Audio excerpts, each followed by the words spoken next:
Alright guys, so Google has recently released two more updates on top of the helpful content update that I spoke about in one of my previous videos. So in this video, I'm going to quickly cover what those two updates are and what my advice is regarding what you should do about it. So the two updates that they've recently released is the October 2023 spam update, which was on the 4th of October. And then they also released the Google Core update on the 5th of October, the day after that.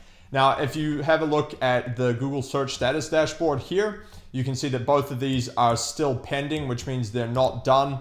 So basically, you don't really know what to do until the update's actually over and you see what the end results of that are.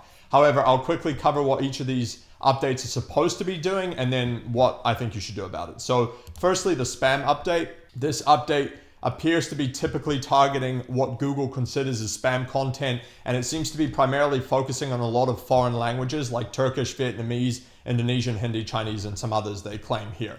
Now, I believe the reason why this is because Google's algorithm has historically been much further behind in terms of like technical standpoint than the English update in other languages. So you could get away with a lot more spam and a lot more other stuff that you would be able to do like 10, 15 years ago on the English Google. You could still get away with that in these other languages. So I imagine that that's one of the reasons it's prompted them to try and get rid of some of the spam, especially where stereotypically with the languages listed here, that tended to be where a lot of the spam sites came from. So I imagine they're trying to fix that with this update here. So basically what's been happening from what I can gather is that sites that have a lot of like very similar content across multiple pages, or they're just pumping out lots of AI content that's not really been, edited properly, or it's done well. Those kind of sites seem to be getting hit quite a lot. So if you've been doing something like that, then I would suggest you take a look at how you can improve it, because you're probably going to see a drop, or you probably have already.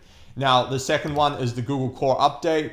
This is obviously the main update that Google releases quite commonly. This is the third one so far this year. And with this one, Google actually isn't releasing any details yet as to what they're actually releasing on this core update, what exactly they're changing. So right now, we basically don't really know. All that it says is that it affects all languages and it's going to be global. But other than that, it's not much else. Now, personally, I saw a little bit of volatility on the helpful content update, but I haven't seen much going on after that. And what's interesting is if we take a look at the SEMrush volatility chart here, you can see that September was where it was really extreme. And then there was a bit of a blip at the end of September, early like 30 from the 28th, 27th to the 30th. And then after that, it's actually been in the normal range. So it seems like it's not actually having a huge effect, and like my experience would agree with this. However, again, we are still in the first couple of days. We're only 5 days or so in at this point.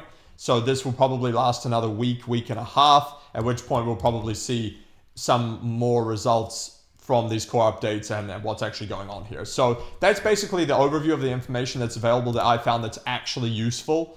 Now, from here, obviously, what do you do about this? Well, I mean, if you've been hit and your site's kind of what's considered a spam site, then obviously you're going to, have a problem there and you're going to have to do something to recover it. But overall, basically, since this is still ongoing, I would really just say to let things play out and don't panic. Like most of these updates, especially when they're in the midst of updating, you don't really know what's going on. So making any panic changes is just probably going to do more harm than good. So just wait this out and just see what happens. I know that's hard if your site's just been hit and you've lost all your traffic, but like making decisions based off no information is not going to help you.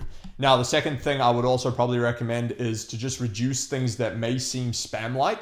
So for instance, if you've got a lot of internal links on your site, all linking to one page and they're all the exact same anchor text, then you'll probably want to vary those up. Now, that was always good practice to do anyway, so you should be doing that regardless, but you might have to go through your site and you might find some like older pages or things like that you may have forgotten about or whatever. Just go and clean those things up, because that'll probably help you to not get hit with an update like this. And the last point just generally is to just not over optimize your website. These days, you're actually doing more harm than good if you go too hard. So you need to make it look natural. And I've spoken about this in other videos. You basically want to try and make any SEO you do on your website look natural, as if a normal person could have done it. And then that will help you to avoid things like this. Now, that's probably one of the reasons why I haven't seen any major drops in most of my websites. Now, if I set all the projects that I'm managing here in the last 30 days, you can see here that there wasn't any significant drops. There was a little bit on my blog, but these were mostly minor terms, which I showed in my other video about the helpful content update. It was terms to do with e-com related search intent, but most of the main keywords are still ranking. All the other ones have actually gone up since. So that's why I'm showing you the things I'm showing you on my channel and in my videos, how to structure the SEO in the way that I'm saying to do it, because at least for the sites that I'm managing, it's working well and they're not getting penalized by Google updates. So that's because my strategy is mainly based on actual useful content that's, edited by a person. It's delivering on the search intent. There's no spam going on. You make it look as natural as possible, and so on and so on. Now, yeah, it takes a little bit more time to do it that way, but then, you don't have issues when the spam update happens. So that's all I have for right now. I will probably make an update to this video in a couple weeks once these updates are over, if there's any significant changes that need to be spoken about. So yeah, keep an eye out for that one if it comes out, depending on obviously what happens with the update. So that's basically it for this video. I just wanted to give you an overview of these two updates because obviously a lot of people are trying to figure out what's going on there. If you've been doing things properly up until this time, from my experience, you should be fine. If not, then perhaps it's a good idea to go watch my other videos and start implementing the strategies that I've been doing, because they clearly seem to be working. So hope you guys enjoyed that one. I'll catch you on the next one.